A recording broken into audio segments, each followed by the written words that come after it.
ನೋಡಿ, ಇವತ್ತು ಜಾಣತನವಾಗಿ ಮಾಡೋಂಥ ಒಂದು ರೆಸಿಪಿ ತೋರಿಸ್ಕೊಡ್ತೀನಿ. ಈಗ ಕೆಲವೊಂದು ಸತಿ ರಾತ್ರಿ ಅನ್ನ ಉಳಿದ್ಬಿಟ್ಟಿರುತ್ತೆ ಅಂತ ಇಟ್ಕೊಳ್ಳಿ. ಆ ಅನ್ನದಲ್ಲಿ ಏನು ಮಾಡಬೇಕು, ಬೇರೆ ಚಿತ್ರಾನ್ನ ಮಾಡ್ತೀವಿ, ಇಲ್ಲಾಂದರೆ ಬಿಸಿಬೇಳೆ ಬಾತ್ ಆ ಥರ ಏನಾದ್ರು ಒಂದು ಮಾಡ್ತೀವಲ್ವಾ. ಸ್ವಲ್ಪ ಡಿಫ್ರೆಂಟಾಗೂ ಇರಬೇಕು, ರುಚಿಯಾಗೂ ಇರಬೇಕು, ಅನ್ನನೂ ಖಾಲಿ ಆಗಬೇಕು ಅಂಥದ್ದೊಂದು ರೆಸಿಪಿ. ಕೊತ್ತಂಬರಿ ಸೊಪ್ಪು ಹಾಕಿ ಪೊಂಗಲ್ ಮಾಡೋದು ಹೇಗೆ ಅಂತ ತೋರಿಸ್ಕೊಡ್ತೀನಿ. ಮಲ್ಲಿ ಪೊಂಗಲ್ ಅಂತ ಹೇಳ್ತಾರೆ ಇದಕ್ಕೆ. ಇದು ಮಾಡೋದಕ್ಕೆ ಒಂದು ಅರ್ಧ ಕಪ್ಪಷ್ಟು ಹೆಸರು ಬೇಳೆನ ಒಂದು ಪಾತ್ರೆಯಲ್ಲಿ ಬೇಯಲಿಕ್ಕೆ ಇಟ್ಬಿಡಿ. ಅದು ಚೆನ್ನಾಗಿ ಬೇಯೋಷ್ಟೊತ್ತಲ್ಲಿ ಒಂದು ಮಸಾಲ ರೆಡಿ ಮಾಡ್ಕೊಳ್ಳೋಣ.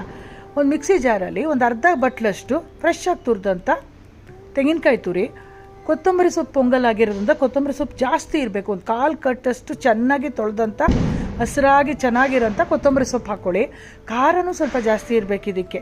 ಅದರಿಂದ 7ರಿಂದ 8 ಹಸಿಮೆಣಸಿಕಾಯಿ, 1 ಇಂಚ್ ಶುಂಠಿ, ಸ್ವಲ್ಪ ನೀರು ಹಾಕ್ಕೊಂಡು ನೈಸಾಗಿ ಪೇಸ್ಟ್ ಮಾಡ್ಕೊಳ್ಳಿ. ರುಬ್ಬಿದಂಥ ಮಸಾಲಾನ ಈ ಬೆಂದಂಥ ಹೆಸರು ಬೇಳೆಗೆ ಸೇರಿಸ್ಕೊಳ್ಳಿ.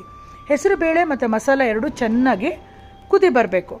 ಮಿಕ್ಸಿ ಜಾರಲ್ಲೂ ಸ್ವಲ್ಪ ಮೆತ್ಕೊಂಡಿರುತ್ತಲ್ಲ ಮಸಾಲ, ಅದಕ್ಕೂ ಸ್ವಲ್ಪ ನೀರು ಹಾಕ್ಕೊಂಡು ಮಿಕ್ಸ್ ಮಾಡಿ ಕ್ಲೀನಾಗಿ ತೊಳೆದ್ಬಿಟ್ಟು ಹಾಕ್ಬಿಡಿ. ಮತ್ತು ಕುಟಾಣಿಲಿ ಜೀರಿಗೆ ಮತ್ತು ಮೆಣಸನ್ನು ಕುಟ್ಕೋಬೇಕು. ನೀವು ಮಿಕ್ಸಿ ಜಾರಲ್ಲಾದರೂ ಕೋರ್ಸಾಗಿ ಪೌಡ್ರ್ ಮಾಡ್ಕೋಬೋದು, ಇಲ್ಲ ಕುಟಾಣಿಲಿ ಕುಟ್ಕೋಬೋದು. ನಾನು ಹೇಳಿದ್ನಲ್ಲ ರಾತ್ರಿ ಅನ್ನ ಉಳಿದಿರುತ್ತೆ ಅಂತ, ಅದನ್ನು ಬಿಡಿಬಿಡಿಯಾಗಿ ಸ್ವಲ್ಪ ಕೈಯಲ್ಲೇ ಎಲ್ಲ ಬಿಡಿಸ್ಬಿಟ್ಟು, ಯಾಕಂದ್ರೆ ಗಟ್ಟಿ ಇರುತ್ತಲ್ವ ಅನ್ನ, ಅದು ಒಂಥರ ಉಂಡುಂಡೆ ಇದ್ದರೆ ಚೆನ್ನಾಗಿರಲ್ಲ. ಚೆನ್ನಾಗಿ ಬಿಡಿಬಿಡಿಯಾಗಿ ಮಾಡಿ ಹಾಕಿ ಹೆಸರು ಬೇಳೆ ಮಸಾಲ ಜೊತೆಗೆ ಹಾಕಿ ರುಚಿಗೆ ತಕ್ಕಷ್ಟು ಉಪ್ಪು ಸೇರಿಸಿ ಚೆನ್ನಾಗಿ ಕುದಿಲಿಕ್ಕೆ ಬಿಡಿ. ಎಷ್ಟು ಘಮ ಘಮ ಘಮ ಅಂತಿರುತ್ತೆ ಗೊತ್ತಾ. ಇದ್ರ ಪಕ್ಕದಲ್ಲೇ ಒಂದು ಪ್ಯಾನಲ್ಲಿ ಅಥವಾ ಒಂದು ಒಗ್ಗರಣೆ ಸೌಟಲ್ಲಿ 1/4 ಬಟ್ಲಷ್ಟು ತುಪ್ಪ ಹಾಕಿ, ಅಂದರೆ 1/4 ಬಟ್ಲು ಅಂದರೆ ಜಾಸ್ತಿ ಅಲ್ಲ, ಚಿಕ್ಕ ಬಟ್ಲಲ್ಲಿ ಗೋಡಂಬಿ ಹಾಕಿ ನಾವು ಕುಟ್ಟಿಟ್ಕೊಂಡಿರೋಂಥ ಜೀರಿಗೆ ಮೆಣಸನ್ನು ಸೇರಿಸಿ ಪೊಂಗಲ್ಗೆ ಸೇರಿಸ್ಕೋಬೇಕಾಗತ್ತೆ. ಈಗ ಸೂಪರಾದ ಮಲ್ಲಿ ಪೊಂಗಲ್ ರೆಡಿಯಾಗಿದೆ. ಈಗ ಇದಕ್ಕೆ ಕಾಂಬಿನೇಷನ್ನು ಬೋರ್ಡ್ ಗೊಜ್ಜು ಮಾಡಬೇಕು, ಪ್ಲೇನ್ ಗೊಜ್ಜು. ಅದಕ್ಕೆ ಇದನ್ನು ಬೋರ್ಡ್ ಗೊಜ್ಜು ಅಂತ ಹೇಳೋದು.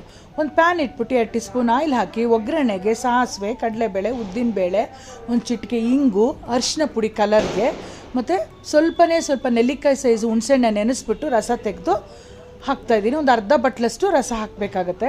ಆಮೇಲೆ ಕನ್ಸಿಸ್ಟೆನ್ಸಿ ಅಡ್ಜಸ್ಟ್ ಮಾಡ್ಕೊಳ್ಳೋಕ್ಕೆ ಸ್ವಲ್ಪ ನೀರು ಸೇರಿಸ್ಬಿಟ್ಟು ಚೆನ್ನಾಗಿ ಕುದಿಲಿಕ್ಕೆ ಬಿಡಿ. ರುಚಿಗೆ ತಕ್ಕಷ್ಟು ಉಪ್ಪು ಸೇರಿಸಿ 2 ಟೀ ಸ್ಪೂನ್ ಬೆಲ್ಲದ ಪುಡಿ ಮತ್ತು ಸಾರಿನ ಪುಡಿ ಸೇರಿಸ್ಬೇಕು. ಇದಕ್ಕೆ ಖಾರಕ್ಕೆ ಒಂದು 3 ಟೀ ಸ್ಪೂನ್ ಸಾರಿನ ಪುಡಿ ಹಾಕಿ ಚೆನ್ನಾಗಿ ಕುದಿಲಿಕ್ಕೆ ಬಿಟ್ಟರೆ ಸೂಪರಾದ ಬೋರ್ಡ್ ಗೊಜ್ಜು ರೆಡಿ ಪೊಂಗಲ್ಗೆ.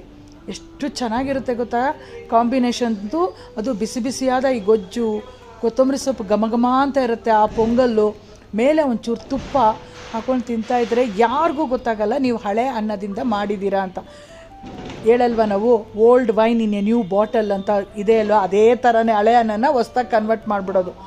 ರೆಗ್ಯುಲರಾಗಿ ಚಿತ್ರಾನ್ನ ಎಲ್ಲ ಮಾಡ್ತೀವಿ.